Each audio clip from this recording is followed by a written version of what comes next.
98.5 Sud FM Sen Radio, 30 minutes après 6h. Sud Matin qui démarre et vous suivez nos programmes à Dakar sur la 98.5 en synchro avec toutes nos stations régionales. Vous nous suivez aussi sur www.sudfmsenradio.com. Bien le bonjour à toutes et à tous. Merci de nous recevoir chez vous. Bonjour Adjaratou Issegnan. Bonjour Maria, bonjour à tous. Et nous sommes le lundi 4 janvier 2021 et l'on reparle de la Covid-19.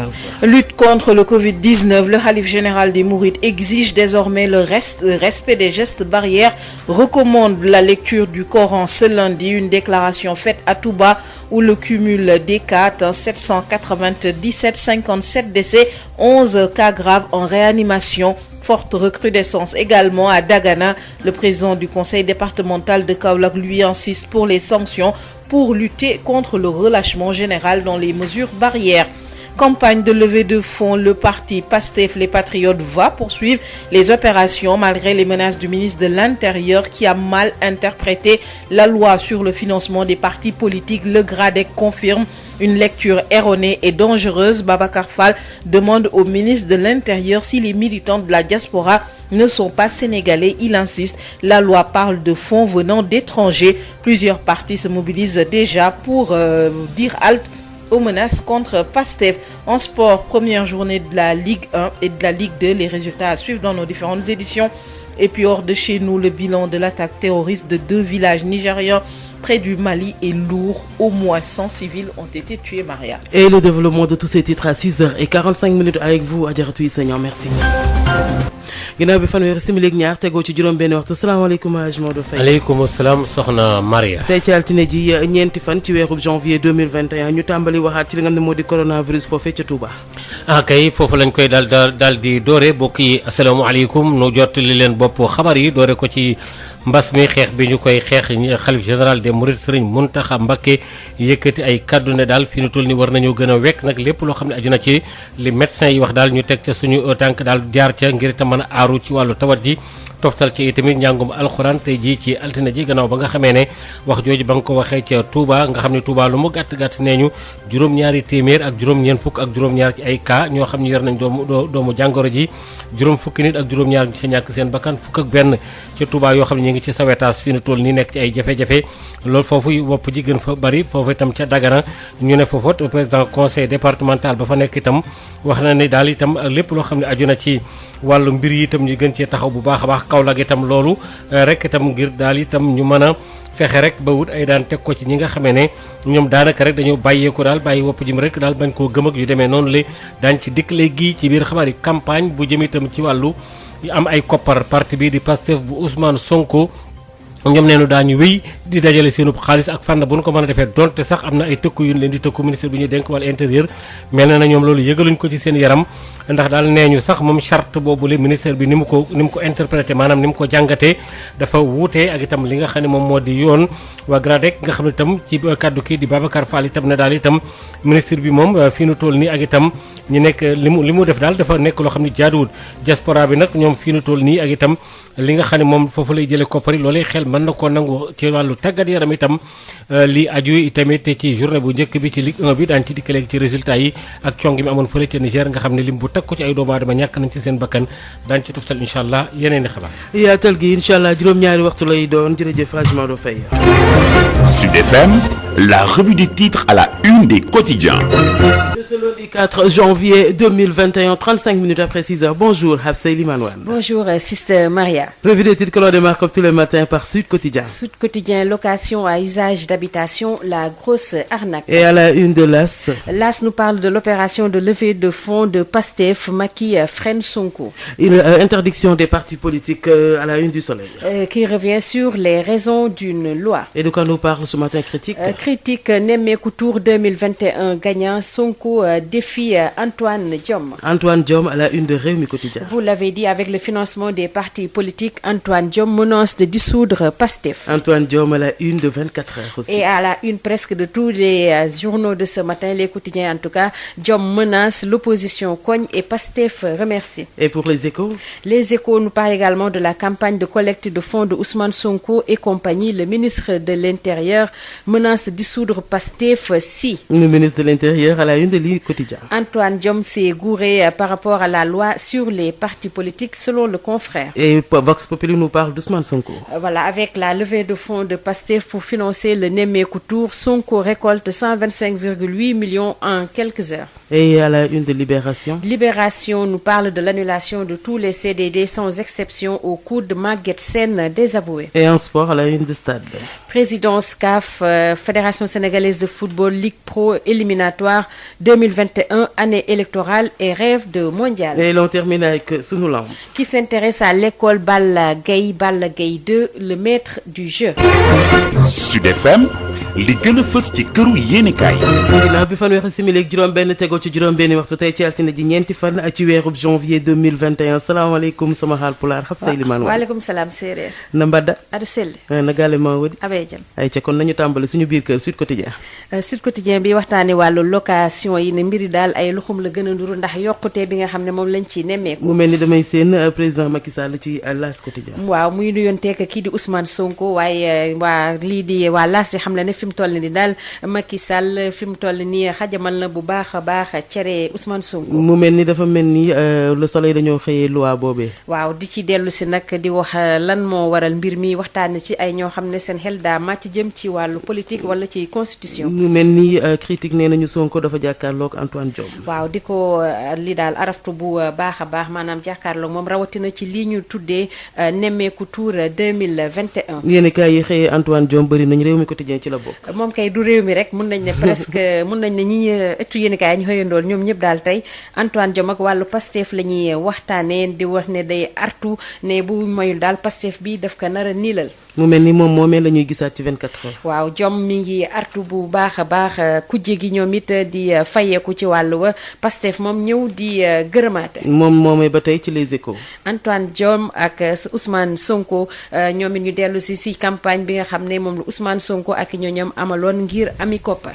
lii quotidien xëyee ko moom itam. waaw waaye nag nee nañu Antoine dafa juum ci mbir mi. est-ce que Vox Populi xëyee Sonko ba tey. waa Sonko ne daal ci diirub ay waxtu rek daal jot naa am lu tolloog téeméeri million ak ñaar fukk ak juróom bu teg. Libération lu ñu wax. ñoom waxtaanee wàllu Maguette Sène directeur général bu COUD ginnaaw gi mu nii la loon CDD yi amoon foofu le dafa mel ne daal mbir yi lëm ca sàq woon amu ko ca. ñu daal di tàggatoo ak stade. stade di dellu si ci wàllu atum 2021 bi door waxtaanee wàllu présidence CAF fédération sénégalaise de football Ligue Pro ak éliminatoire yi nee nañ at bi daal atum élection la ak it daal rêve bi daal maanaam gént gi mooy jëm ci mondial bi. ñu tëjee kook sunu lamb. bi waxtaane wàllu école Balla Gaye di dellu si victoire yi ñu fi jot a am lajj yi nul yeeg si ñetti saison yi nga xam ne moom lañ amal ne daal Balla Gaye 2 fi mu toll nii mooy buum di buumi. jërëjëf xam Seydimane Wane. Merci beaucoup à Seydimane Wane pour cette revue de la presse. 39 minutes après 6 heures, on reste avec elle pour le journal de l'écho. La B6, Banque internationale pour le commerce et l'industrie du Sénégal. La B6, la banque d'un monde qui change, vous offre le journal de l'économie.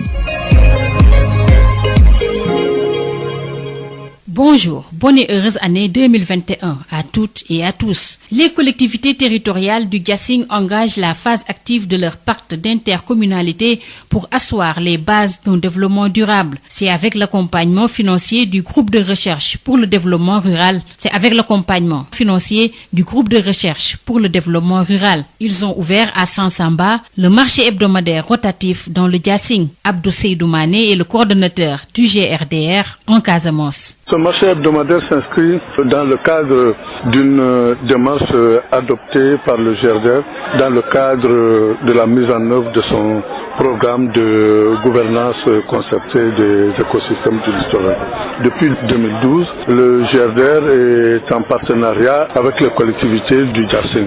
Nous avons été impressionné par la qualité d'organisation des maires du Diassing à travers l'intercommunalité qui a été mise en place. Au début, les premières actions tournaient autour de la gestion du fleuve Sungurunguru et les maires ont retenu justement de profiter de l'intercommunalité pour aller au-delà. La démarche du GRDR consiste dans un premier temps à produire de la connaissance, à élaborer la monographie et permettre aux élus ou à la population de choisir des actions prioritaires en fonction des ressources disponibles. C'est dans ce cadre que nous avons retenu pour le Diassing le financement de 4 moulins à pâte d'arachide et ce marché hebdomadaire. Pour le deuxième adjoint au maire de Marsassoum et président du comité de gestion de l'intercommunalité, c'est une bonne opportunité d'affaires pour les communes bénéficiaires. Ousmane Cissé. On aura bénéficié de 120 cantines à raison donc de 30 cantines par commune. Et ces cantines donc constituent un matériel très moderne et c'est des modèles aussi pratiquement très pratiques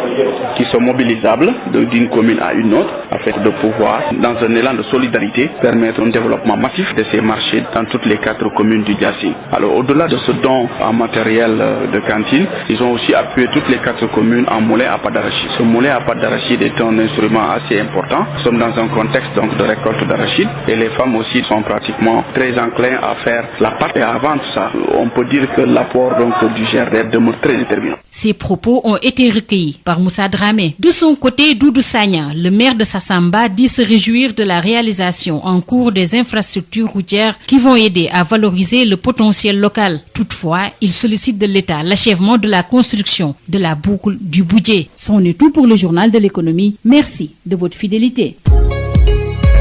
La B6, Banque internationale pour le commerce et l'industrie du Sénégal. La B6, la banque d'un monde qui change, vous a offert le journal de l'économie. Présenté par Habsaïli Manouane et à 43 minutes après 6h. Tout de suite, Josette Kali pour le journal de la santé. Biotox anti-moustique pour le corps, les vêtements, les rideaux et draps vous protège contre les moustiques chez l'adulte et l'enfant. Val d'Afrique vous offre votre journal de la santé. Bonjour. Des ressortissants kaolackois nés à Bongré ont offert une enveloppe financière, des jouets, des berceaux aux enfants de la pouponnière Lamine Koulibaly de Bongré et à ceux du village d'enfants SOS de Kaolack. Selon Likagaï, une des généreuses donatrices, une fondation sera mise sur pied. Objectif, prendre en charge les orphelins du Sénégal.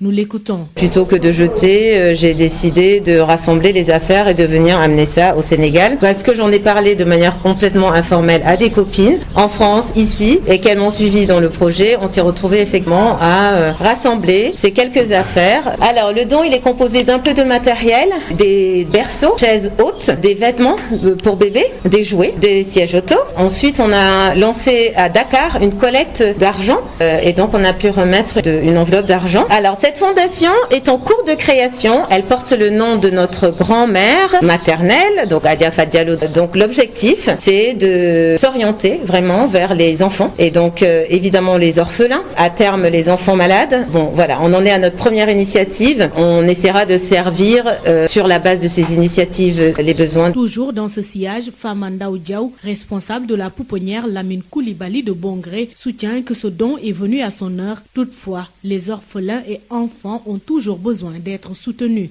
Nous l'écoutons. Entretenir 30 enfants, c'est tellement dur. Mais c'est facile parce que c'est notre métier. Mais les enfants-là sont des enfants fragiles. On fait tout notre possible pour sauver ces enfants, pour les mettre en bonne condition, pour que ces enfants survivent. Là, on a 9 babysitters, 6 bénévoles, 2 cuisinières, 2 gardiens et une responsable. Merci de nous avoir écoutés. Nous vous donnons rendez-vous demain pour un nouveau numéro de Info Santé. Biotox anti-moustique pour le corps, les vêtements, les rideaux et draps vous protège contre les moustiques chez l'adulte et l'enfant. Val d'Afrique vous a offert votre journal de la santé.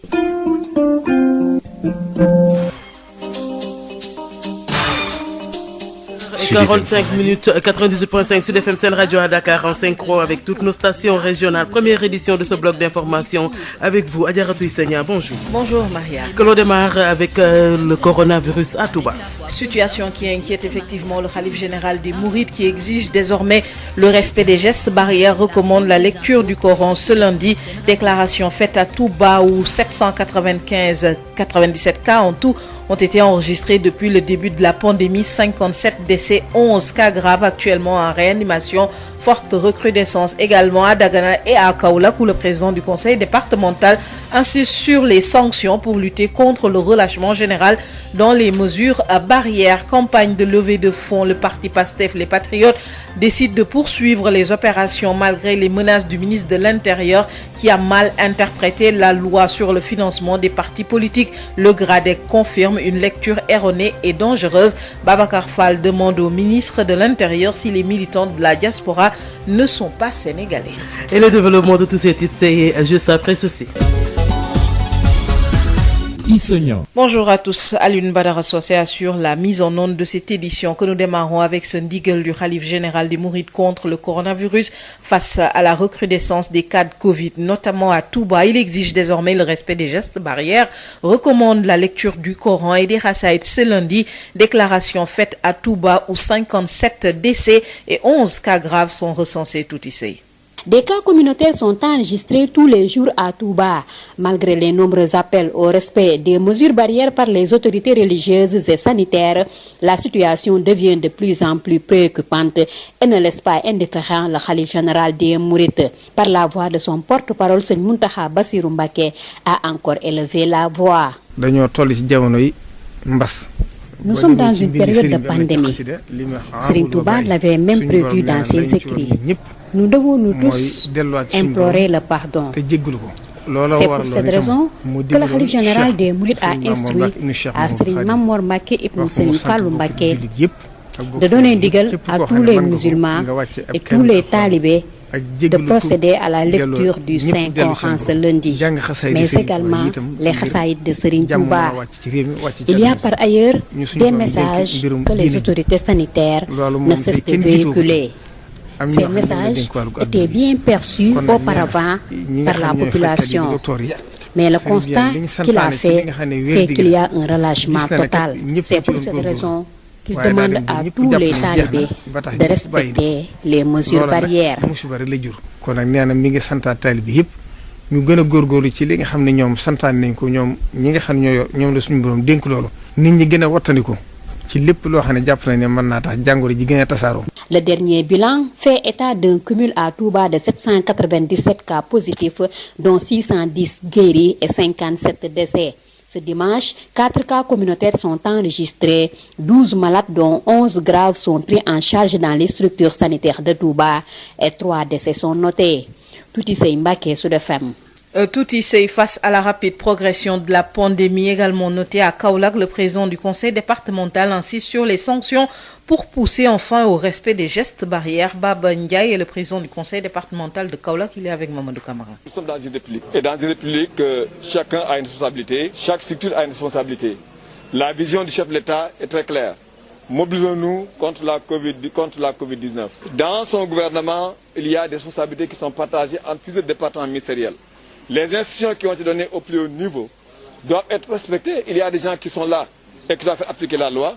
Il leur revient, chacun suivant sa responsabilité, de faire en sorte qu'un citoyen, quel que soit son niveau social, religieux, culturel, ne puisse pas porter préjudice aux autres communautés. Et là, la loi doit être effectivement appliquée. Et ceux qui appliquent la loi sont connus parce que chacun a une responsabilité. Nous avons des forces de sécurité, nous avons des forces de l'ordre, nous avons également ceux qui sont de la justice, notamment au niveau de la justice. Donc dans une république, chaque département ministériel a une responsabilité. Dans chaque région, chaque autorité a une responsabilité qui est distincte de l'autre, que les responsabilités s'assiment et que ceux qui ne veulent pas respecter la vision et les institutions données au plus haut niveau soient sanctionnés pour que ne puissent pas porter préjudice à la communauté de façon générale. Direction Dagana où la progression de la maladie préoccupe, des cas de décès également enregistrés. L'association Dagana Citoyenneté et Renaissance, très inquiète, a décidé de se mobiliser pour davantage sensibiliser les populations face à cette pandémie. Yves Tendeng. La situation alarmante qui prévaut actuellement à Dagana avec l'explosion des cas de Covid-19 et les décès enregistrés inquiète au plus haut niveau les membres de l'association Dagana Citoyenneté et Renaissance. Ces derniers de regretter aujourd'hui le comportement de certaines populations qui ne croient toujours pas en l'existence de la Covid-19. Moussa Keita est le coordonnateur de la dite association. Au moment où je vous parle, nous avons pris connaissance maintenant qu'avec cette deuxième vague, il y a des difficultés à Dagana, mais les difficultés sont liées principalement aux communications et à la sensibilisation. Parce qu'apparemment, les cas que nous avons en Dagana, c'est des cas pratiquement, c'est des gens qui ne vont pas se signaler au niveau des structures de santé, ou bien c'est des gens qui ne croient pas du tout maintenant à la maladie. C'est véritablement le problème que nous avons. C'est véritablement ça. C'est pourquoi nous voulons maintenant alerter la population, leur faire savoir maintenant il y a des problèmes, des dangers par rapport à cette maladie. Ce qui justifie d'ailleurs la vaste campagne de sensibilisation initiée ce week-end dans le seul but de conscientiser davantage les populations et d'en alerter les autorités. Cette maladie, elle est présente à Dagana. Il faut aussi que cela puisse être connu de tous. Donc c'est une maladie qui est présente à Dagana, que nous voulons que les populations prennent en tout cas leur responsabilité par rapport à ça. Bon, les leaders d'opinion, les populations soient maintenant alertés. L'association a eu également à organiser d'autres activités, toujours au bénéfice des populations de Dagana. Nous avons fait une circoncision chirurgicale plutôt gratuite de 120 enfants. Nous avons également, pendant la Covid, fait un don au niveau de la marque de Dagana, des produits d'hygiène et sanitaires. Dans le cadre également des vacances, nous avons fait un reboisement. Créée au mois d'août de l'année 2019, cette association Dagana Citoyenneté et Renaissance se veut d'être le regroupement des sentinelles de cette ville. Saint-Louis, Yves Tendeng, Sud FM. Sud FM. Réponse de l'administrateur du parti PASTEF Les Patriotes au ministre de l'Intérieur, Birame Souleye Diop, martèle que la campagne de levée de fonds va se poursuivre malgré les menaces du ministre de l'Intérieur, à qui il demande d'ailleurs de revoir les termes de la loi sur le financement des partis politiques. Birame Souleye Diop répond à Amadou Moustapha Dia. Nous sommes tranquilles. PASTEF est un parti régulièrement constitué qui, chaque 31 janvier de l'année, dépose ses états financiers. Donc ses comptes, il les dépose sans prétention aucune. Nous sommes l'un des rares partis politiques à le faire au Sénégal. Nous sommes régulièrement constitués, donc nous sommes habilités aussi à recevoir des cotisations, des legs et des dons. Donc nous avons lancé une opération qui s'appelle Nemmeeku Tour, où nous avons fait une levée de fonds. Cette levée de fonds-là, le pouvoir n'avait pas cru que ça apportait les résultats que nous avons. Nous avons eu des résultats très intéressants parce que nous attendions 50 millions, nous avons eu 125 millions. Et des promesses de 81 millions qui vont arriver bientôt. Donc ça va faire de l'argent pour permettre à Ousmane Sonko de se déplacer. Fondamentalement, ça énerve le pouvoir qui vient de faire en fait une grande bévue. Il se réveille à 2h du matin pour pondre un communiqué qui menace de dissoudre PASTEF. Moi, j'exprime ma désolation par rapport à un niveau de compréhension et d'analyse de la loi pour un homme réputé être un magistrat, donc qui est supposé connaître la loi. La loi est précise, on parle de nationaux. Donc, on peut recevoir des dons, des legs, des cotisations de membres et sympathisants des nationaux. Alors lui, il pense que nationaux veut dire en fait ceux qui sont dans le territoire du Sénégal et que les Sénégalais de la diaspora ne peuvent pas contribuer dans ce qui s'est fait. Macky Sall, qui de toute sa carrière politique a su compter sur des fonds étrangers parce qu'il s'est fait financer, ils l'ont rappelé bien entendu, par Arona Dia pour 35 millions en 2011. En 2015, ils ont déclaré que sous sa caution à la présidentielle, ça serait fait par les militants de la diaspora. Je rappelle que Macky Sall lui-même a écrit une lettre pour demander des appuis de toute nature à Omar Bongo, toute nature comprenant en fait de nature financière. Et l'affaire Lamine Diack est là pour en fait le manque d'informations que nous en avons. Je pense que c'est suffisamment d'informations qui attestent que s'il fallait dissoudre un parti, c'est l'APR qui serait le premier parti à être dissous parce qu'il ne dépose même pas d'état financier. Il n'ose pas le faire. Donc, nous, ça ne nous aime pas du tout. Nous sommes tranquilles. On a tenu une réunion pour la poursuite de la campagne de levée de fonds. Donc, vous allez continuer? Mais on va bien entendu continuer. Nous, on va continuer le travail que nous faisons parce que nos interlocuteurs sont nos militants et les Sénégalais. Maintenant, s'ils ont l'ambition de dissoudre des partis politiques, écoutez, ils n'ont qu'à y aller. S'ils veulent faire passer leur cible pour dissoudre un parti politique, on les attend encore. Babacar Fall du GRADEC, groupe de recherche et d'appui conseil pour la démocratie participative et la bonne gouvernance, réagit également au communiqué du ministre de l'Intérieur. Il parle d'une sortie dangereuse et souligne que le ministre fait une lecture erronée de la loi relative aux partis politiques. Babacar Fall du GRADEC s'explique au micro de Amadou Moustapha Dia. D'emblée, je vous dirais qu'en fait, c'est une lecture quand même erronée que le ministre de l'Intérieur fait de la loi.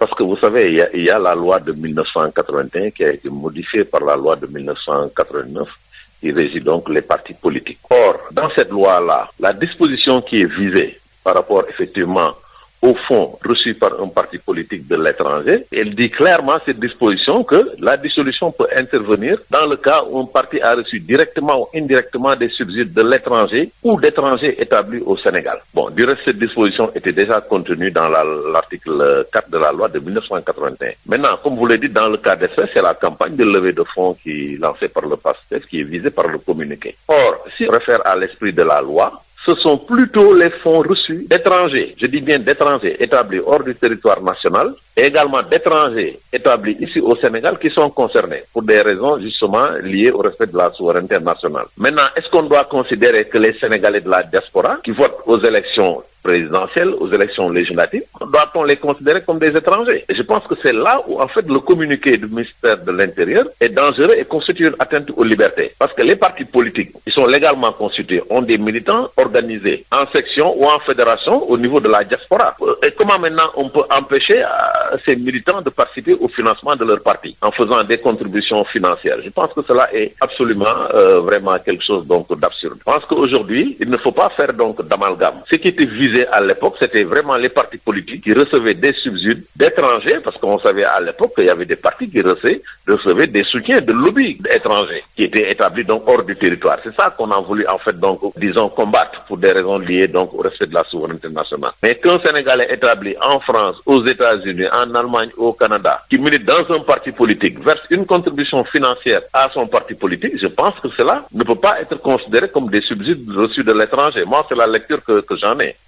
Plusieurs partis, notamment le MRDS, le RND, Yewwi Askan Wi, se mobilisent pour dire halte aux menaces contre le parti PASTEF, des partis qui interpellent le ministre de l'Intérieur et lui demandent de chercher plutôt à identifier les prédateurs qui pillent nos richesses nationales, y compris nos diverses ressources naturelles. Et depuis quand, s'interrogent ces partis, donc les partis politiques du Sénégal n'ont plus le droit de solliciter leurs compatriotes pour des levées de fonds, et depuis quand ces Sénégalais de l'extérieur seraient des étrangers au Sénégal? S'interroge ces différents partis qui ont signé une contribution pour apporter leur soutien au parti PASTEF, les Patriotes. Et puis signalons que les transporteurs ont finalement levé le mot d'ordre de grève, une grève entamée depuis le 25 décembre 2020 après une rencontre avec les autorités. Des points d'accord ont été consignés. Il s'agit notamment de la diminution à 3 sur chaque corridor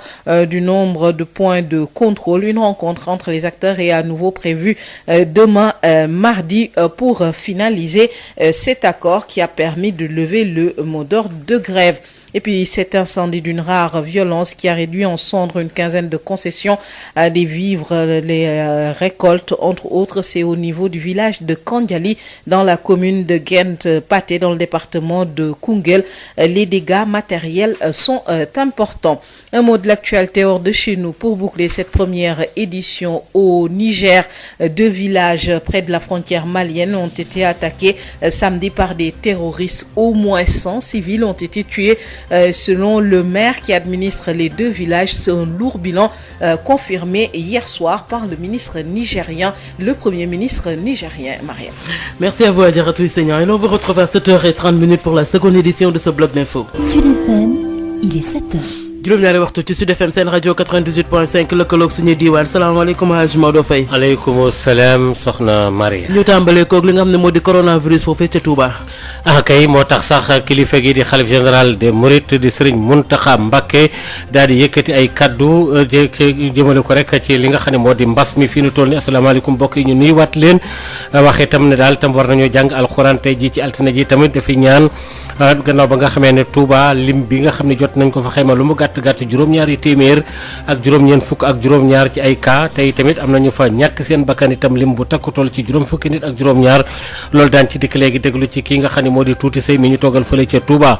laaju yi tamit ci koppar yi nga xam ne parti bu Ousmane Sonko doon na ko dajale ministre bi ñu dénk wàllu intérieur ne ko déedéet loolu na dakk ndax charte yi wala yoon wi du foofu jaarewul noonu am na nag ay ñu seen xam-xam màcc wàllu fànn boobu yooyu yéen nañ ci yàbbi ci mbir moomu waaye nag ñoom nee ñu waa Pastef bu parti Ousmane Sonko xaalis boobu ñuy dajale duñ ci dellu ginnaaw tey duñ ci dellu ginnaaw ëllëg daañ ci tostal incha allah yeneen i xabaar. ay ca bu ñu taaxirloo mu yaatal Hadj Maodo Faye.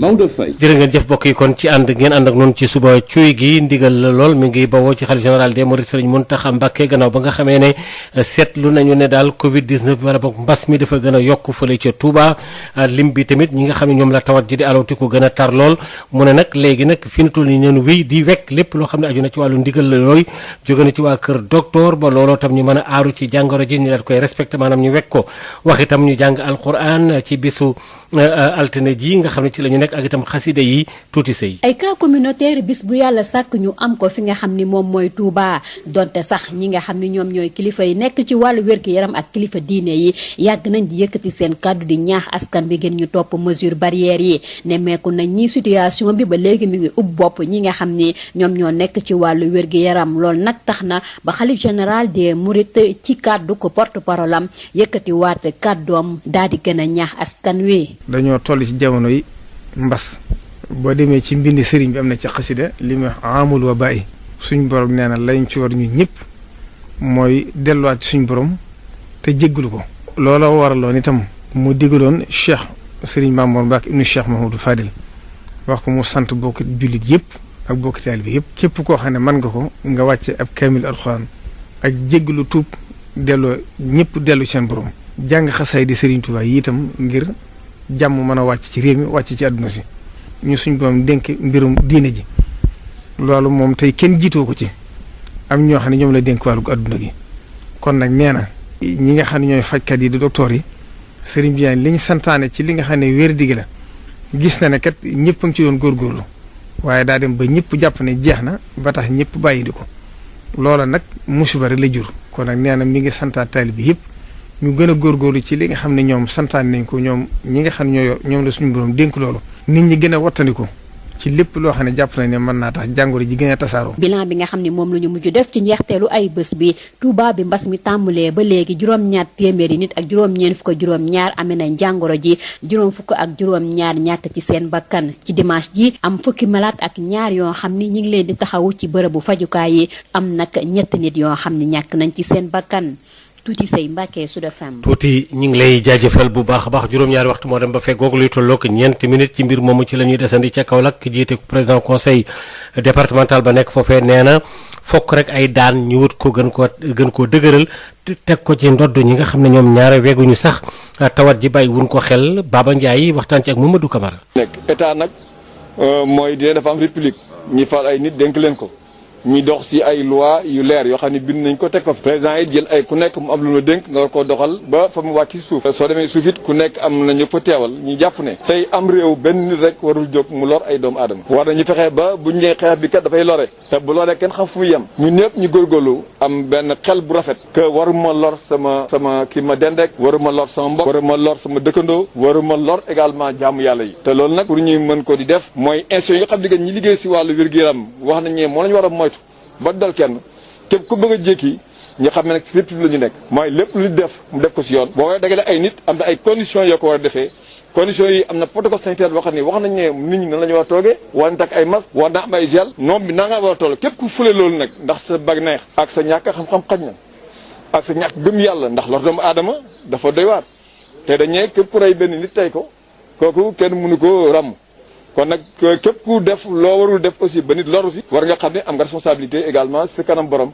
am nga responsabilité également si biir société bi kon nag ñooñu nag bala ñuy àgg foofu ñi ñaan ñi nga xam ne ñoom la ñu dénk loolu képp koo xam ne da nga def loo xam ne jaaduwul te dégloo ko si yoon te sur le protocole bi sanction yi nga xam ne war nañ ko def war nañu sanctionné ak loo mënti nekk nag ak loo mënti am citoyen rek nga doomu Sénégal rek nga kon nag waruloo lor doomu aadama yi wala ngay yàq loo xam ne ni gën suñu kilifa yi dañ koo teg ne noonu la ñu war a doxee pour moytu njàngoro bi yow rek nga jàpp na si cabare bopp ak sa bëgg wanewu nga fule ko di pied loolu jaaduwul te ku ko def dañoo war a sanctionner et sanctions yi gën a màgg également et yi gën a war pour que kenn du ko def.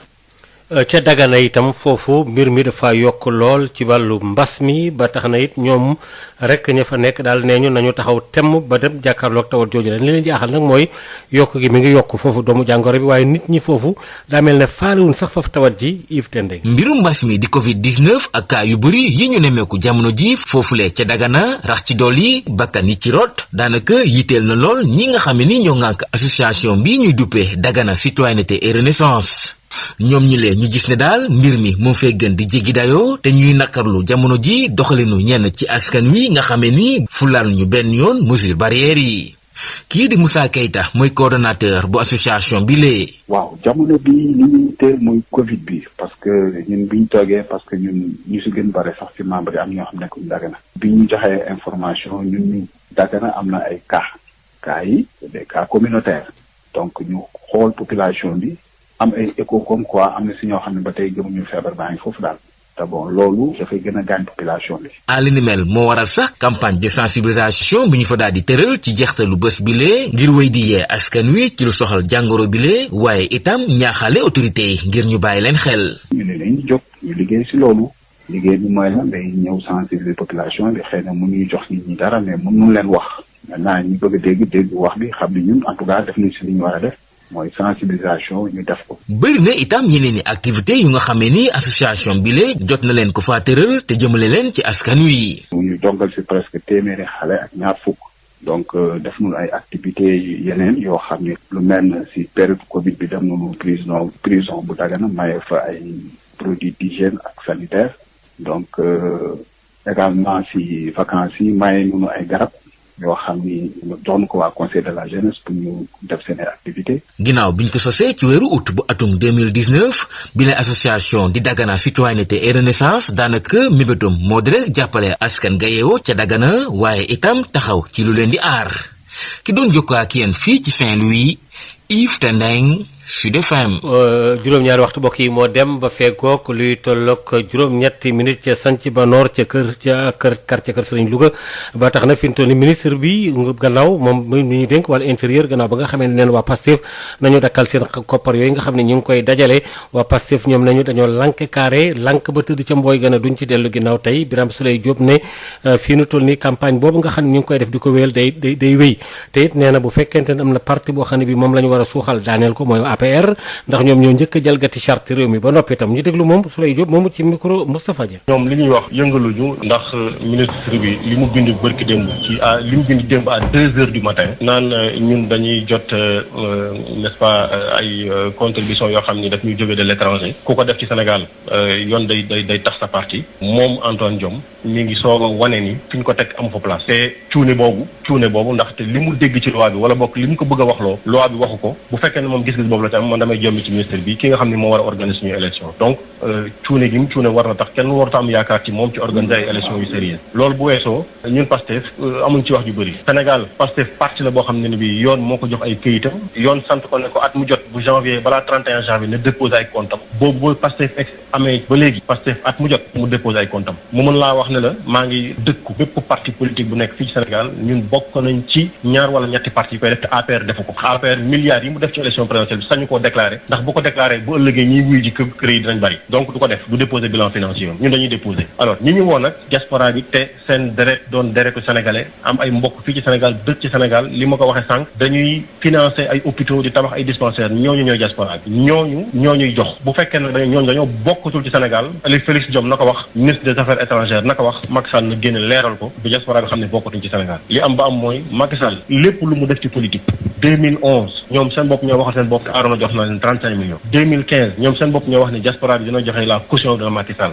gis nañ fi lettre bi bindoon Omar Bongo pour di ko ñaan ndimbal googu mu tënkoon ci ndimbalum xaalis xam nañ fi coow bi fi jugoon ci Lamine Diack bu fekkee nag Félix Diome nii cuuni bi may waxal nii dafa yeewu suba bëgg a tas parti bi ko gën a jege maanaam parti bi muy yeewoo di défendre seen cause di leen doxal parti boobu la war a njëkk a dissoudre après ñu xool nan lay mujjee Pastef na xam ne nag bu fekkee ne dafa yaakaar ni ci Pastef la war a mën a jaar pour dissoudre parti am na ñu ngi dëkk mbër. da ngeen di continuer seen campagne de levée de fonds bi am de doo ci décider. waaye dama ni ñun Pastef li muy wax ñun yëngaluñu faale wuñu ko dañuy wax suñuy militant nañu yeggale suñu programme Nemmeeku Tour ni ñu ko tënkee ni ñu ko prévoir pour doxale waaw lu set lañ ciy def lu leer lañ ciy def lu leew lañ ciy def kon suñuy militant dañuy continuer suñu projet li ñuy wax nag ñoom leneen la ñuy def ñun intéressé wuñu incha allah rabbi intéressé wuñu ñu ngi encouragé suñuy militant di leen wax ne nañ continuer Nemmeeku Tour faale wuñu ministre bi la ñuy def mënuñu ci dara moom la mbokk moom rotal ay kàddoom bu fekkee dégg nañu galanu waxam Babacar Fall bu Gradec na daal moom nga xam ni mbootaay lañ goo xam ne nga xool lépp loo xam ne jëm na ci wàllu démocratie ak lu koy gën a jëmale ca kanam ñëpp bokk ci ak nu ñu yoree bonne gouvernance moom nee na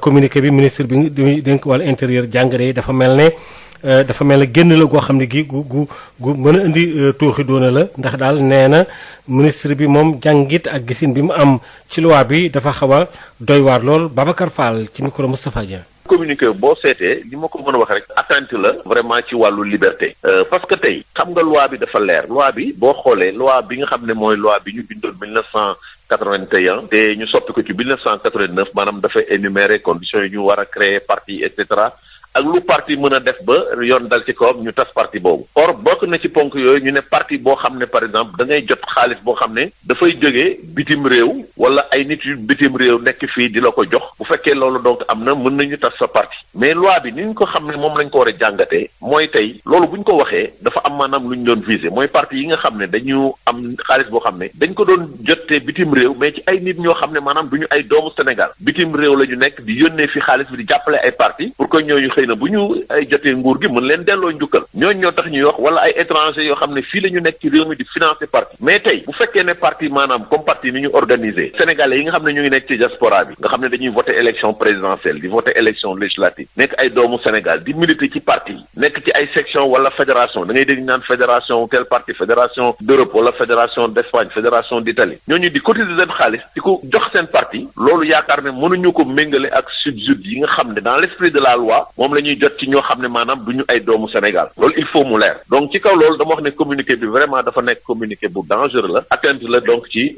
liberté yi te loolu yaakaar naa ne vraiment donc waruñu ko seetaan parce que sénégalais bu ci nekk tey vraiment libre nga adhéré ci parti bu parti bi maanaam di ne dafa soxla nga jóg d'autant plus que fii amul financement public bu parti politique loolu daf fi amul donc yaakaar naa ne daal vraiment c'est une mauvaise querelle bu ñu xam ne ñu ngi ko bëgg a def Pastef mais loolu dama jàpp ne en tout cas man vraiment dadul dëgg dadul yoon. loolu ci financement yooyu jëm ci wàllu parti politique yi sax kii di Ndiaga Sylla nga xam ne xam-xam màcc na ci wàllu élection yi ni ñu koy tëralee lu demee noonu nee na lu ci bare bari sax parti yi ñaare dañ dul respecté maanaam dañ dul wekk lu aju ci wàllu tëralin bi jëm ci charte boobee war nañoo xool nag nu ñu gën a xoolaatee charte bi gën koo dooleel Ndiaga Sylla ci micro Amadou Moustapha Dieng.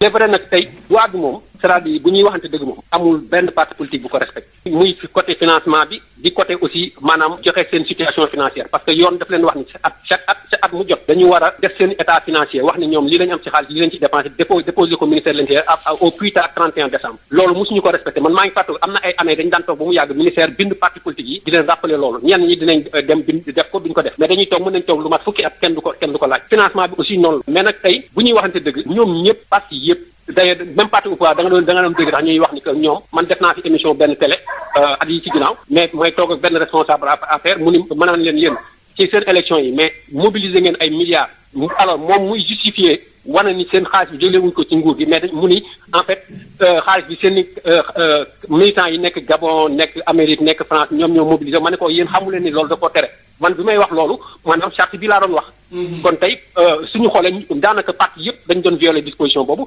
maintenant su fekkee nag maintenant autorité bi moom rappelé na justement disposition boobu puisque état de droit lañu nekk donte loi bi dafa désuète mais aussi elle reste en vigueur dañ ko war a appliquer en attendant maintenant puisque am na ay coppite yu am solo lu jëm ci loolu loo xam ne ñi nekk ci waxtaanu dialogue politique bi déggoon nañ ci mu jëm ci financement parti politique jëm ci maanaam statut opposition jëm ci tax d'ailleurs parce que dañoo prévoir ni d'ailleurs dañuy teg kuréel goo xam ni maanaam dañuy tëdd ñaaxanaay pour que ñoom ñu réguler ñooy joxe financement ba pare di réguler en fait donc la vie des partis politiques et je pense que su boobaa kuréel gi nga xam ne dina tëdd ñaaxanaay dina tax de telle mesure bu ñu ko jëlaatee kenn du am en fait donc ay xalaatu parparloo que ni war na cee mën a am. D'ailleurs nous sommes dans un contexte où en Afrique la plupart maintenant des pays ont institué en réalité à travers une législation le système de financement direct des partis politiques. foofu la ñuy daal di taxawani gannaaw ba nga xam ne transporteurs yi nga xam ne ñoo yore camions yi ñaar fukki fan ak juróom ci weeru décembre dañoo nekkoon ci geraw ba nag léegi teg nañ ko ci suuf gannaaw ba ñu bokkee jotaay waxtaan ak waa kër ministère bi ñu dénk wàllu dem beeg dëkk bi kon geraw boobu léegi jeex na soxna Maria foofu la ñuy daal di taxaw. jërëjëf Hadj Maodo Faye ñu jox la dig daje incha allah juróom-ñetti waxtu ngir yeneen ci xibaar ci yaat. Seconde édition de ce bloc d'information Adjaratou Issa Niang, bonjour. Bonjour Maria. Et qu'on démarre avec toujours le coronavirus à Touba. Le khalife général des Mourides qui recommande la lecture du Coran et des Khassaïd ce lundi pour faire face à la pandémie. Il demande également désormais à Touba le respect des gestes barrières. Les précisions avec Toutissé. Des cas communautaires sont enregistrés tous les jours à Touba. Malgré les nombreux appels au respect des mesures barrières par les autorités religieuses et sanitaires, la situation devient de plus en plus préoccupante et ne laisse pas indifférent le khalife général des Mourides. Par la voix de son porte-parole, Sëñ Mountakha Bassirou Mbacké a encore élevé la voix. dañoo toll ci jamono yi mbas. Nous sommes dans une période de pandémie. Serigne Touba l'avait même prévu dans ses écrits. Nous devons nous tous implorer le pardon. C'est pour cette raison que le khalife général des Mourides a instruit à Serigne Mame Mor Mbacké ibn Serigne Fallou Mbacké de donner ndigal à tous les musulmans et tous les talibés de procéder à la lecture du Saint-Coran ce lundi, mais également les Khassaïd de Serigne Touba. Il y a par ailleurs des messages que les autorités sanitaires ne cessent de véhiculer. Ces messages étaient bien perçus auparavant par la population, mais le constat qu'il a fait, c'est qu'il y a un relâchement total. C'est pour cette raison qu'il demande à tous les talibés de respecter les mesures barrières. kon nag nee na mi ngi santaat taalibe yëpp ñu gën a góorgóorlu ci li nga xam ne ñoom santaan nañ ko ñoom ñi nga xam ne ñoom la suñu borom dénk loolu. nit ñi gën a wattandiku ci lépp loo xam ne jàpp nañ ne mën naa tax jàngoro ji gën a tasaaroo. Le dernier bilan fait état d'un cumul à Touba de 797 cas positifs, dont 610 guéris et 57 décès. Ce dimanche, 4 cas communautaires sont enregistrés, 12 malades dont 11 graves sont pris en charge dans les structures sanitaires de Touba et 3 décès sont notés. Toutissé Mbacké, Sud FM. Toutissé, face à la rapide progression de la pandémie également notée à Kaolack, le président du conseil départemental, lui, insiste sur les sanctions pour pousser au respect des gestes barrières. À Dagana, la flambée des cas de Covid-19 et de décès préoccupe l'association Dagana Citoyenneté et Renaissance qui a décidé de se mobiliser pour davantage sensibiliser les populations pour le respect des gestes barrières. La situation alarmante qui prévaut actuellement à Dagana avec l'explosion des cas de Covid-19 et les décès enregistrés inquiètent au plus haut niveau les membres de l'association Dagana Citoyenneté et Renaissance. Ces derniers de regretter aujourd'hui le comportement de certaines populations qui ne croient toujours pas en l'existence de la Covid-19.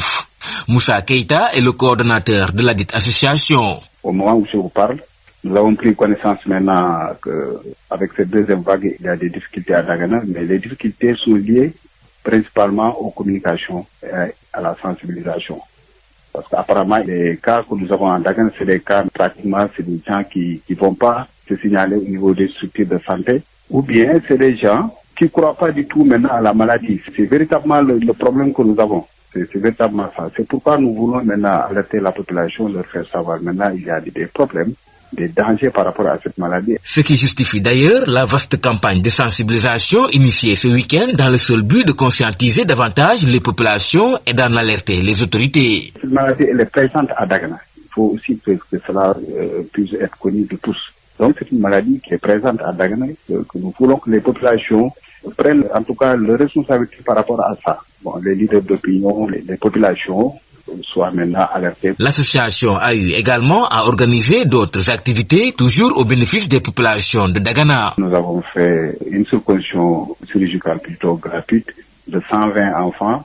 Nous avons également, pendant la Covid, fait un don au niveau de la marque de Dagana, des produits d'hygiène et sanitaires. Dans le cadre également des vacances, nous avons fait un reboisement. Créée au mois d'août de l'année 2019, cette association Dagana Citoyenneté et Renaissance se veut d'être le regroupement des sentinelles de cette ville. Saint-Louis, Yves Tendeng, Sud FM. Sud FM. Réponse du parti PASTEF, les patriotes au ministre de l'Intérieur. La campagne de levée de fonds va se poursuivre malgré les menaces du ministre. Le ministre a invité à revoir les termes de la loi sur le financement des partis politiques. Écoutons à ce propos Biram Souley Diop et l'administrateur du parti PASTEF, les patriotes. Il répond à Amadou Moustapha Dian. Nous sommes tranquilles. PASTEF est un parti régulièrement constitué qui chaque 31 janvier de l'année dépose ses états financiers. Donc ces comptes le déposent sans prétention aucune. Nous sommes l'un des rares partis politiques à le faire au Sénégal. Nous sommes régulièrement constitués, donc nous sommes habilités aussi à recevoir des cotisations, des legs et des dons. Donc nous avons lancé une opération qui s'appelle Nemmeeku Tour où nous avons fait une levée de fonds. Cette levée de fonds-là, le pouvoir n'avait pas cru que ça apportait les résultats que nous avons. Nous avons eu des résultats très intéressants parce que nous attendions 50 millions, nous avons eu 125 millions et des promesses de 81 millions qui vont arriver bientôt. Donc ça va faire de l'argent pour permettre à Ousmane Sonko de se déplacer. Fondamentalement, ça énerve le pouvoir qui vient de faire en fait une grande bévue. Il se réveille à 2h du matin pour pondre un communiqué qui menace de dissoudre PASTEF. Moi, j'exprime ma désolation par rapport au niveau de compréhension et d'analyse de la loi pour un homme réputé être un magistrat, donc qui est supposé connaître la loi. La loi est précise, on parle de nationaux. Donc, on peut recevoir des dons, des legs, des cotisations de membres et sympathisants des nationaux. Alors lui, il pense que nationaux veut dire en fait ceux qui sont dans le territoire du Sénégal et que les Sénégalais de la diaspora ne peuvent pas contribuer dans ce qui s'est fait. Macky Sall, qui de toute sa carrière politique a su compter sur des fonds étrangers parce qu'il s'est fait financer, ils l'ont rappelé bien entendu, par Arona Dia pour 35 millions en 2011. En 2015, ils ont déclaré que sous sa caution à la présidentielle, ça serait fait par les militants de la diaspora. Je rappelle que Macky Sall lui-même a écrit une lettre pour demander des appuis de toute nature à Omar Bongo, toute nature comprenant en fait de nature financière. Et l'affaire Lamine Diack est là pour en fait le manque d'informations que nous en avons. Je pense que c'est suffisamment d'informations qui attestent que s'il fallait dissoudre un parti, c'est l'APR qui serait le premier parti à être dissous parce qu'il ne dépose même pas d'état financier. Il n'ose pas le faire. Donc, nous, ça ne nous aime pas du tout. Nous sommes tranquilles. On a tenu une réunion pour la poursuite de la campagne de levée de fonds. Donc, vous allez continuer. Mais on va bien entendu continuer. Bon, nous, on va connaître le travail que nous faisons parce que nos interlocuteurs sont nos militants et les Sénégalais. Maintenant, s'ils ont l'ambition de dissoudre des partis politiques, ben écoutez, ils n'ont qu'à y aller. S'ils veulent faire passer leur cible pour dissoudre un parti politique, on les attend encore. Birame Souleye Diop, l'administrateur du parti PASTEF Les Patriotes. Babacar Fall du GRADEC, groupe de recherche et d'appui conseil pour la démocratie participative et la bonne gouvernance, réagit également au communiqué du ministre de l'Intérieur. Il parle d'une sortie dangereuse et souligne que le ministre a fait une lecture erronée de la loi. Babacar Fall du GRADEC avec Amadou Moustapha Dia. D'emblée, je vous dirais qu'en fait, c'est une lecture quand même erronée que le ministre de l'Intérieur fait de la loi.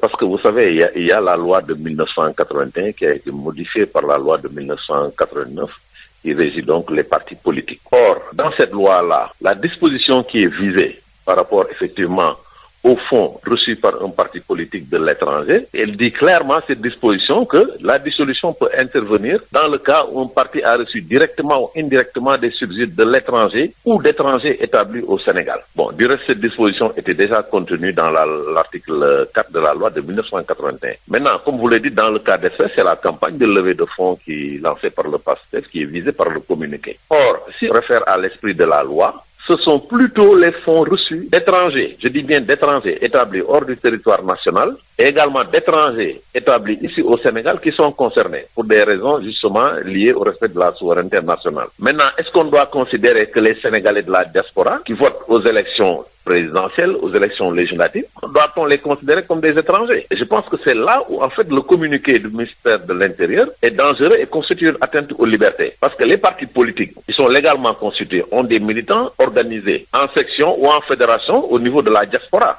Et comment maintenant on peut empêcher ces militants de participer au financement de leur parti en faisant des contributions financières? Je pense que cela est absolument vraiment quelque chose donc d'absurde. Je pense qu'aujourd'hui, il ne faut pas faire donc d'amalgame. Ce qui était visé à l'époque, c'était vraiment les partis politiques qui recevaient des subsides d'étrangers, parce qu'on savait à l'époque qu'il y avait des partis qui recevaient des soutiens de lobbies étrangers qui étaient établis donc hors du territoire. C'est ça qu'on a voulu en fait donc, disons, combattre pour des raisons liées donc au respect de la souveraineté nationale. Mais qu'un Sénégalais établi en France, aux États-Unis, en Allemagne ou au Canada, qui milite dans un parti politique, verse une contribution financière à son parti politique, je pense que cela ne peut pas être considéré comme des subsides reçus de l'étranger. Moi, c'est la lecture que j'en ai.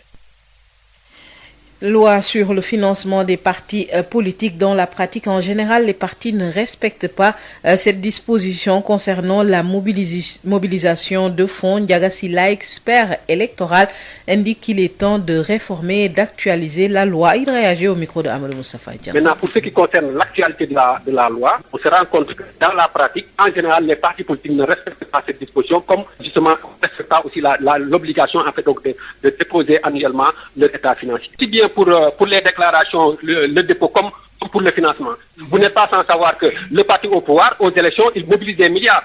Et au cours d'une émission, il y a quelques années, mais quand je l'ai signalé, un représentant de la PR s'était permis de se justifier en évoquant en fait donc la capacité de leurs militants de l'extérieur à mobiliser en fait des fonds. Et séance tenante, je lui avais signifié en réalité que cette disposition n'est pas conforme avec la loi sur les partis politiques. Donc pour dire simplement qu'aujourd'hui, pratiquement aucun parti politique justement ne respecte cette disposition. Parce qu'au fond, on n'a pas pu comprendre l'évolution. Parce que avant, les Sénégalais ne participaient pas aux élections, les Sénégalais ne participaient pas aux élections donc nationales.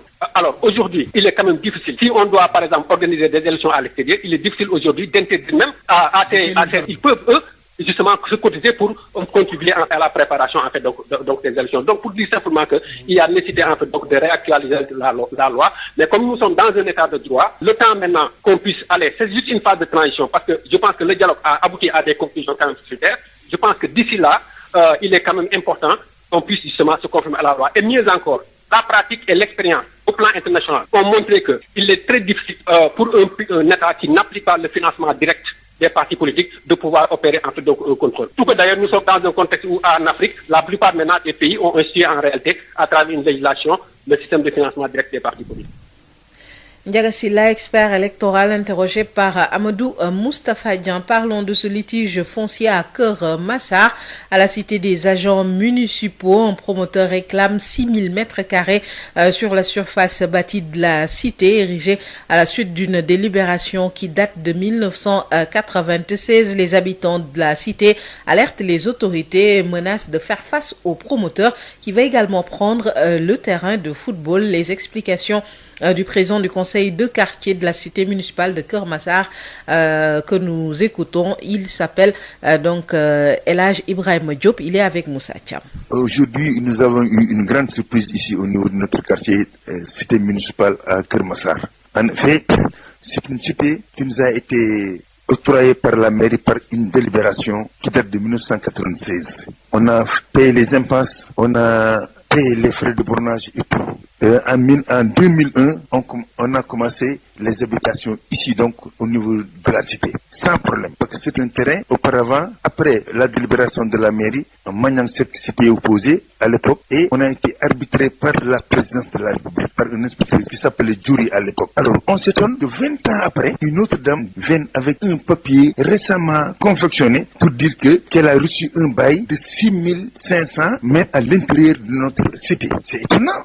Et puis, mieux, elle a visé le terrain de football et quelques habitations des gens qui habitent là depuis 2001. Elle vient tout juste, ça fait même pas une semaine, pour nous présenter un papier pour dire que ce terrain lui a été octroyé. C'est un terrain qui abrite près de 500 personnes. C'est des agents municipaux et des éléments de la police municipale. Et nous ne céderons aucun centime à cette dame-là.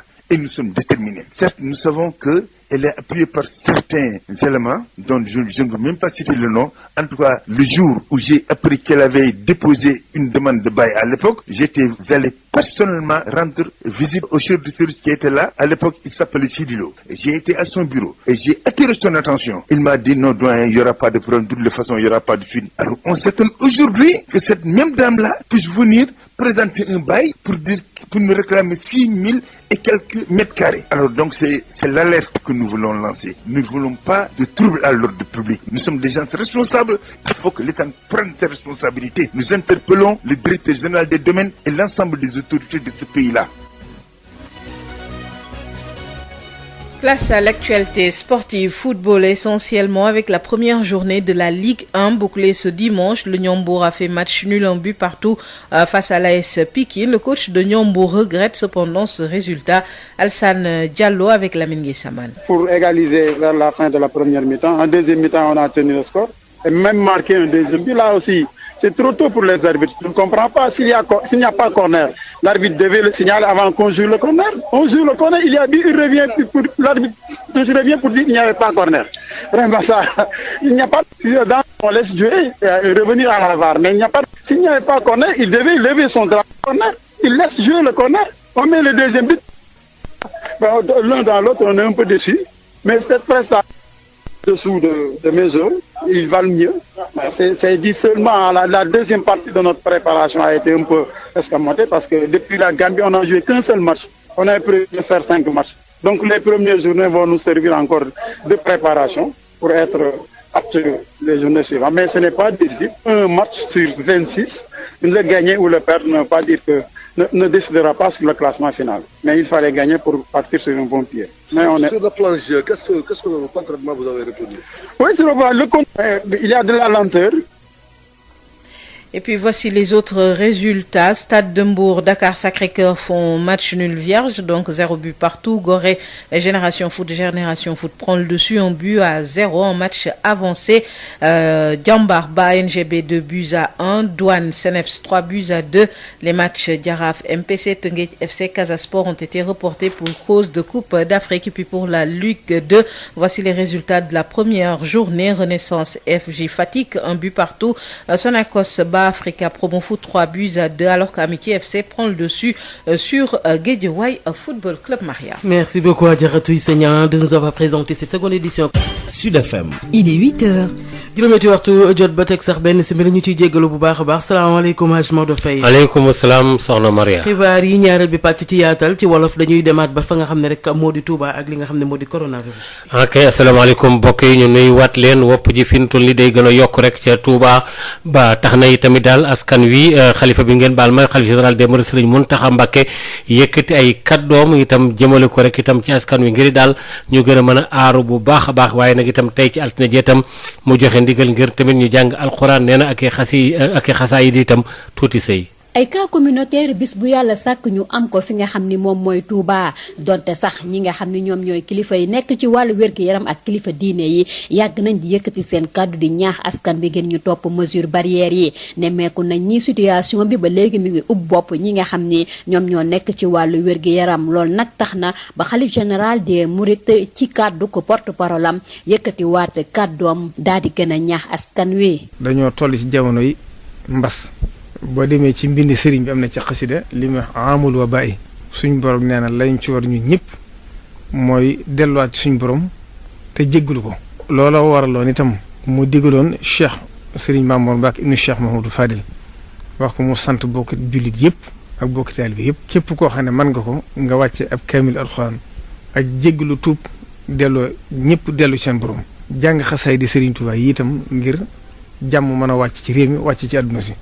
ñu suñ borom dénk mbirum diine ji loolu moom tey kenn jiitoo ko ci am ñoo xam ne ñoom la dénk wàllu adduna gi kon nag nee na ñi nga xam ne ñooy fajkat yi di docteur yi sëriñ bi li ñu santaane ci li nga xam ne wér digg la gis na ne kat ñëpp a ngi ci doon góorgóorlu waaye daa dem ba ñëpp jàpp ne jeex na ba tax ñëpp bàyyi di ko loola nag musiba rek la jur kon nag nee na mi ngi santaat taalibe bi yëpp ñu gën a góorgóorlu ci li nga xam ne ñoom santaane nañ ko ñoom ñi nga xam ne ñoom la suñu borom dénk loolu.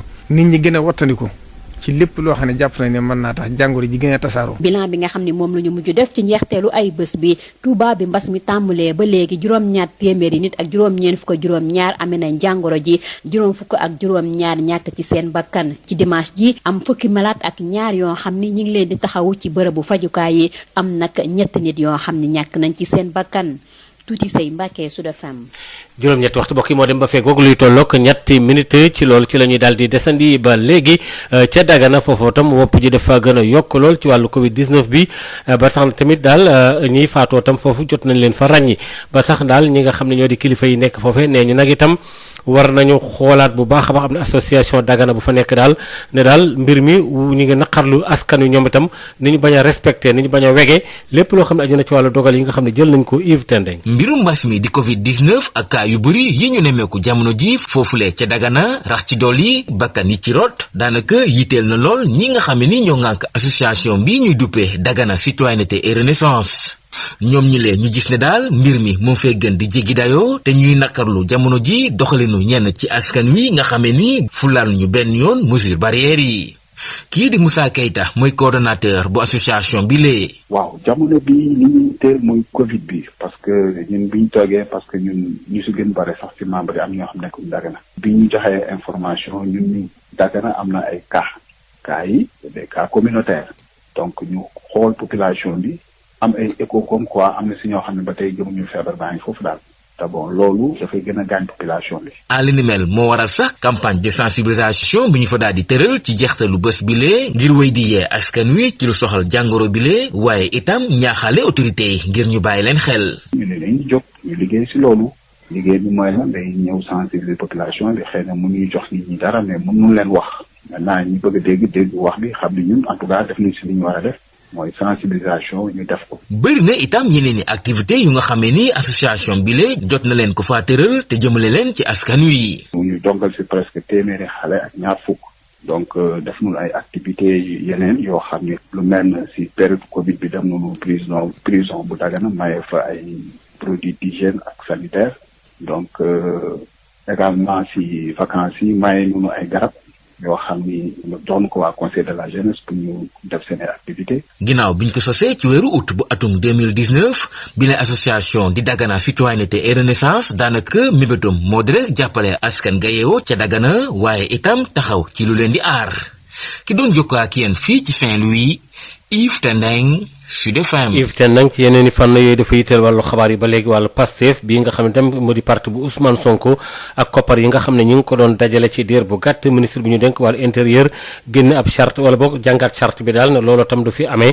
wala boog daal nañu ko daal di dakkal Birame Souleye Diop daal ne daal fii nu toll nii li nga xam ne moom lañ doon def moom ci wutub xaalis moom duñ ci dellu ginnaaw tey duñ ci dellu ginnaaw ëllëg tey nee na faale wuñu ministre bi ci kàddu yooyu nga xam ne moom la wax tey tamit bu fekkente ne am na parti bu nu war a suuxal Fassicom ba ñu jóge fii APR gii lañ fi war a jëlee ñu déglu ko moom Birame Souleye Diop ci micro Moustapha Dieng. ñoom li ñuy wax yëngaluñu ndax ministre bi li mu bind bërki démb ci li mu bind démb à 2h du matin naan ñun dañuy jot n'est-ce pas ay contribution yoo xam ni daf ñuy jóge de l'étranger ku ko def ci Sénégal yoon day tax sa parti moom Antoine Diome mi ngi soog a wane ni fi ñu ko teg am fa place te cuune boobu ndaxte li mu dégg ci loi bi wala bokk li mu ko bëgg a waxloo loi bi waxu ko bu fekkee ne moom gis-gis boobu la ci am man damay jommi ci ministre bi ki nga xam ne moo war a organiser suñu élection donc cuune gi mu cuune war na tax kenn warta am yaakaar ci moom ci organiser ay élection yu sérieux loolu bu weesoo ñun Pastef amuñ ci wax ju bëri Sénégal Pastef parti la boo xam ne bi yoon moo ko jox ay këyitam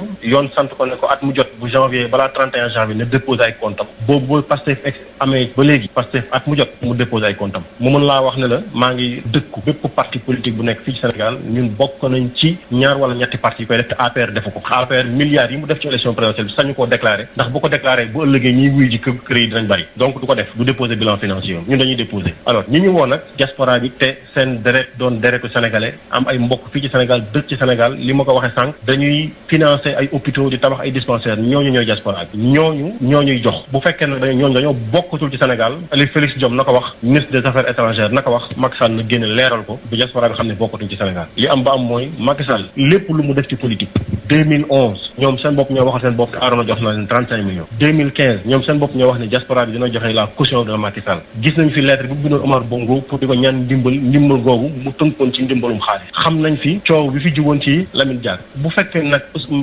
Félix Diome nii cuuni bi may waxal nii dafa yeewu suba bëgg a tas parti bi ko gën a jege maanaam parti bi muy yeewoo di défendre seen cause di leen doxal parti boobu la war a njëkk a dissoudre après ñu xool nan lay mujjee Pastef na xam ne nag bu fekkee ne dafa yaakaar ni ci Pastef la war a mën a jaar pour dissoudre parti am na ñu ngi dëkk mbër. da ngeen di continuer seen campagne de levée de fonds bi am de doo ci décider. waaye dama ni ñun Pastef li muy wax ñun yëngaluñu faale wuñu ko dañuy wax suñuy militant nañu yeggale suñu programme nemmeeku tour ni ñu ko tënkee ni ñu ko prévoir pour doxale waaw lu set lañ ciy def lu leer lañ ciy def lu leew lañ ciy def kon suñuy militant dañuy continuer suñu projet li ñuy wax nag ñoom leneen la ñuy def ñun intéressé wuñu incha allah rabbi intéressé wuñu ñu ngi encouragé suñuy militant di leen wax ne nañ continuer nemmeeku tour waa GRADEC bi nga xam ne tam groupe de recherche la boo xam ne dafa jëm ci lépp dooleel lépp loo xam ne jëm na ci wàllu démocratie ak itam ni ñu yore am réew ba mu gën a rafet ñoom yéen nañ jàpp ci mbir mi ndax daal nee ñu communiqué bi nga xam ne ministre bi génnee na ko ba ci wax ci wàllu charte boobule musiba naaru lay la dangereux lu baaxul la teyit nee na njortoon nañu ne neneen lay demee ci ni mu jàngee charte boobule Babacar Fall waxtaan ci ak Moustapha Dieng.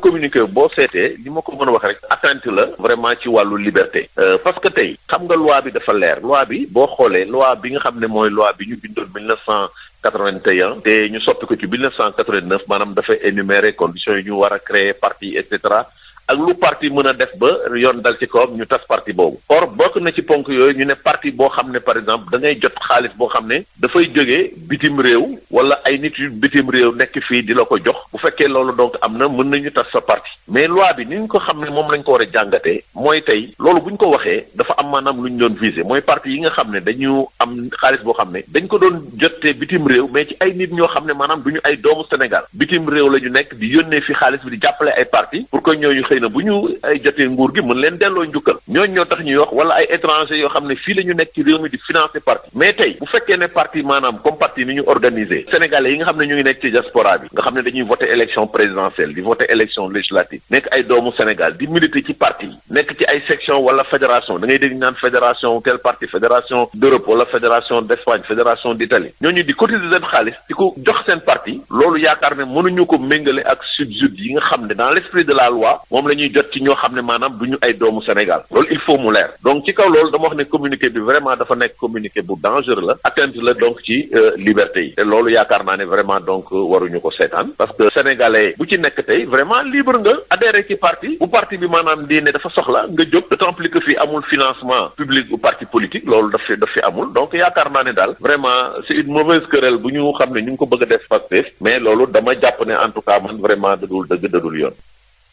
yooyu tamit charte bi jëm ci financé maanaam parti politique yi fii nu toll nii daanaka ñu ci bëree bëri ni ko Ndiaga Sylla bi nga xam ne xam-xam wàcc na ci wàllu élection yi ni muy tëddee nee na ñu ci bëree bëri sax ci parti boo seetloo nañ koy defee duñu respecté maanaam duñu ànd ci tëralin yi nga xam ne moom la charte bi laaj ñu déglu Ndiaga Sylla ci micro Moustapha Dieng. c'est vrai nag tey loi bi moom c'est-à-dire bu ñuy waxante dëgg moom amul benn parti politique bu ko respecté muy fi côté financement bi di côté aussi maanaam joxe seen situation financière parce que yoon daf leen wax ni chaque at mu jot dañu war a def seen état financier wax ni ñoom lii lañu am ci xaalis lii lañu ci dépensé déposé ko ministère de l'Intérieur au plus tard 31 décembre loolu mosuñu ko respecté man maa ngi fàttali am na ay années dañu daan toog ba mu yàgg ministère bind parti politique yi di leen rappeler loolu ñenn ñi dinañ dem bind def ko duñ ko def mais dañuy toog mën nañ toog lu mat fukki at kenn du ko laaj financement bi aussi noonu la mais nag tey bu ñuy waxante dëgg ñoom ñëpp parti yëpp d'ailleurs même parti au pouvoir da nga doon dégg tax ñuy wax ni que ñoom man def naa fi émission benn télé at yi ci ginnaaw mais mooy toog ak benn responsable affaire mu ni mën naan leen yéen ci seen élection yi mais mobiliser ngeen ay milliards alors moom muy justifier wane ni seen xaalis bi jëlewuñ ko ci nguur gi mais mu ni en fait xaalis bi seen militants yi nekk Gabon nekk Amérique nekk France ñoom ñoo mobiliser ma ne ko yéen xamu leen ni loolu da koo tere man bi may wax loolu maanaam charte bi laa doon wax kon tey suñu xoolee daanaka parti yëpp dañ doon violer disposition boobu maintenant su fekkee nag maintenant autorité bi moom rappelé na justement disposition boobu puisque état de droit lañu nekk donte loi bi dafa désuète mais aussi elle reste en vigueur dañ ko war a appliquer en attendant maintenant puisque am na ay coppite yu am solo lu jëm ci loolu loo xam ne ñi nekk ci waxtaanu dialogue politique bi déggoon nañ ci mu jëm ci financement parti politique jëm ci maanaam statut opposition jëm ci tax d'ailleurs parce que dañoo prévoir ni d'ailleurs dañuy teg kuréel goo xam ni maanaam dañuy tëdd ñaaxanaay pour que ñoom ñu réguler ñooy joxe financement bi ba pare di réguler en fait donc la vie des partis politiques et je pense que su boobaa kuréel gi nga xam ne dina tëdd ñaaxanaay dina tax de telle mesure bu ñu ko jëlaatee kenn du am en fait donc ay xalaatu parparloo que ni war na cee mën a am. D'ailleurs nous sommes dans un contexte où en Afrique la plupart maintenant des pays ont institué en réalité à travers une législation le système de financement direct des partis politiques. ñoo ko déggandoo ca Kër Massar bu ñu fa demee gannaaw ba juróom-ñetti waxtu demee ba fekkoo fukki minutes ak ñeent coowal suuf moo fa am ci cité bi nga xam ne agents municipaux yi ñoo fa nekkoon daal bañ defoon fa ab charte te 1996 ba léegi am na benn promoteur bu ñëw ne luy tolloog juróom benn junni mètre carré yu mu fay laaj coow li nee na kurut te ñoom nag ñii nekk ci cité ba ñoom ne ñu loolu jaaxal na leen te it daañu janloog promoteur boobule El Hadji Ibrahima Diop waxtaan ci ak Moussa Thiam. ñu créé une coopérative par délibération du maire de la commune de Pikine en 1996 maire bi c'était autant de Kabiru ñu délibéré ak moo ci Thiaw Cissé Doucouré ñu délibéré jox ñu 12 hectares pour ñu dëkk ci ak Kër Massar coopérative bi fay impense yëpp viabiliser ko def ci lépp ñu toog quelque temps après Maniang Seck ñëw ne moom andi décret présidentiel ñu woo médiateur ñu yóbbu ñu en arbitrage à la présidence de la République finalement ñu jox Maniang Villeneuve ñun ñu bàyyi ñu foofu ak Kër Massar 12 hectares yi nga xam ne moom la hérité woon ci Maniang Seck ñu occupé ko ba léegi ni bon su bañ defee suñu viabilisation ba pare en 2001 ñu commencé dëkk 2001 ak léegi daanaka ça fait presque 20 ans ñu toog ba léegi ni benn daam ñëw ak benn baay daan dañ ko jox 6500 mètres carrés ci suñu biir surface maanaam terrain de football bi nga xam ne moom la defoon pour loisir pour nos enfants ak kër yi nga xam ne ñoo ko wër yëpp mën a 6000 et quelques mètres carrés lañ ko attribué ci suñu biir parce que dama ne naka la ñu mën a joxe ni terrain une délibération du conseil municipal ministre de l'intérieur yëg ko ministre des finances yëg ko ñu toog ba léegi ni ndaw si ñoo andi kayit daal di ne un kayit bi nga xam ne c'est récent daal di ne 20 ans après léegi mën nañu jox une partie du terrain loolu nag moo àndoon tey attroupement bu mag ci quartier bi waa quartier bi dina du fi dal bon de première tentative am nag puisque mosoon na ko essayé ba mu ko essayé le sous-préfet woo ko remettre ko à l'ordre ne ko il faut plus mettre pied là-bas parce que dem ngeen tribunal nee nañ coopérative bi ñoo ko moom parce que état bi moo doon ko jox léegi nag ñu profitoo ci benn vide bi nga xam ne amoon na parce que ka fa nekkoon jóge na fii ñeneen ñëwaat ñu changé kii mu fexe bu introduire beneen demande de bail parce que su fa ñëwee scandale mën na am problème mën na am te ñun ay mag lañu duñu seetaan loolu am alerter les autorités xamal leen ne ñun fii ay agents municipaux ñu fi dëkk ak le personnel de la police municipale de Pikine dañ ñu ko attribué en 1996 ak délibération nous sommes déterminés à aller jusqu'au bout du fa teg tànkam tey du fa teg tànkam ëllëg jaral nañu lu ne. kon nag mbokk yi ñoo ko déggandoo soxna Maria fukki minute ak juróom-benn moo feggu ci juróom-ñetti waxtu ñu daal di taxawandi foofu. jërëjëf Hadj Maodo Faye sori li nga xam ne moo di registre boobu la daal di dem info santé ak Josette Kali. Yotox anti-moustique mooy aar mag ak ndaw ci bépp matu-matu yoo am na booy piis ci rido yére ak moustiquaire ak booy diw ci yaram. Val d'Afrique moo leen di may seen journal de la santé. dal leen jàmm. ay doomu Kaolack yu juddoo ca Bongré ñoo joxe ndimbal ci koppar ay fowukaay ak it ay berceau tout tànk yi nekkee ca pouponnière Lamine Coulibaly bu nekkee ca Bongré ak it village d'enfants SOS bu nekkee ca Kaolack bu ñu sukkandikoo ci Likagay di kenn ci ñiy joxe yooyee ndimbal jàpp na ni ab fondation dinañ ko teg mbébét bi mooy jàppale njirim yu nekkee fii ci Sénégal. collecté ay ci sama xarit yi am doom comme man ay bagages yu qualité ay jouets yoo nga xam ne xëy na mun na jëriñ pouponnière bi dinañ mën a jël xaalis bi dépensé ko ci li ñu soxla. fondation Maam Ya Boy la tudd suñu maam la donc et fondation bi li ci nar a def mooy daal jéem a def lu ñu mun pour ay xale ñu amul papa ñu amul yaay wala ay xale yu feebar loolu daal mooy li ñu bëgg def donc ci yére yi ak jouets yi ñu am na lu bëri loo nga xam ne village d'enfants SOS leen nar a gën a servir que pouponnière. ci noonee Fama Ndaw Diaw di responsable bu pouponnière Lamine Coulibaly bu nekkee ca Bongré jàpp na ni gile ndimbal dafa ñëw ci waxtu wiñ ko doon xaaree ndax yooyee jirim ak tout tànk yi soxla nañu ku leen jàppale bu baax a baax ñu teewlu ko. de 0 ba 2 ans xale yi nag nañ jógee des régions bu ne mais yëpp rek dañu am ordonnance de garde mooy juge pour enfant mooy jox ordonnance de garde bi ñu placé ko fii pour ñu jàppale leen ñu nekk si bonne condition ba kër ñuy génn. waaw toppatoo xale moom jafe na ndaxte nga yor fanweeri xale di ko toppatoo ku yor benn doom rek xam na li xale waxuma laa nga yor fanweeri xale jafewul na ndax ñun ñi fi nekk ñoo ko opté bëgg ko ndimbali nag ñi ngi sant yàlla métti woon na lool waaye loolu yëpp si ñàkk xamoon la mais nit ñi ngi koy xam ñi ngi siy jàpp wax dëgg yàlla ñi ngi sant yàlla di ñaan rek nit ñi gën see jàpp rek pouponnière bi mën a yem ëpp lii mu yor ndax su ma sañoon man dinaa ëpp lii mais loolu yëpp ma am ndëgëruwaay yoo xam ne dëgër nañ te ñëw chaque mois ba mën a yokk capacité d'accueil xam nga ñun am nañ ñaari femme de ménage alimentation te am na ñaari babysitter benn cuisinière kii mooy togg lundi ba vendredi kii bu noppale ko samedi ak dimanche keneen togg ñi ngi si hygiène parce que lépp loo xam ne xale yaa ngi koy lekk menu bi pédiatre bi moo ñu koy jox ñi ngi toppatoo ñi ngi xool date yi nga xam ne dafay périmé bu ñëwee donc bu ñu indi dañuy xool date yi xale yi nekk si bonne condition ak duñ la arrêté pouponnière toujours day dépenser tey lekk guñ ma indi nii boo ko xoolee ne lii du jeex fii ak 2 mois boo ñëwee mu jeex parce que fanweeri xale nga di leen may lekk chaque jour dafa doon loo xam ne dafay jeex ñu bëgg di amaat bu ñu sañoon dañuy am loo xam ne dañuy denc 1 an boo xam ne bu ñu gisee bu ñu gisul am nañ réserve bu xale yi mën a lekk di lancer appel ñëpp ñu ñëw jàpp si pour pouponnière bi ñu mën a nekk si bonne condition. jaajëfal naa leen ci déglu bi fi la ñuy ndar képpee bi le numéro dig daje ëllëg ci beneen numéro info santé. Yotox anti-moustique mooy aar mag ak ndaw ci bépp matu-matu yoo am na booy piis ci rido yére ak moustiquaire ak booy diw ci yaram. Val d'Afrique moo leen doon may seen journal de la santé. moo di Josette Kali jaajëfal leen bu baax a baax jaajëfal ko moomee waaye itam yéen ñi nga xam ne yéen a saxoo di wétali ko Sud FM seen rajo 98.5 ñu ngi jaajëfal la nu Badara Socé mi nekkoon ci wàllu xarala gi di remercier toute la rédaction qui reviendra à 9h pour un bref survol de l'actualité 50 minutes après 8h. Maria Robé, j'étais devant ce micro et on se donne rendez-vous demain inchallah à 6h30.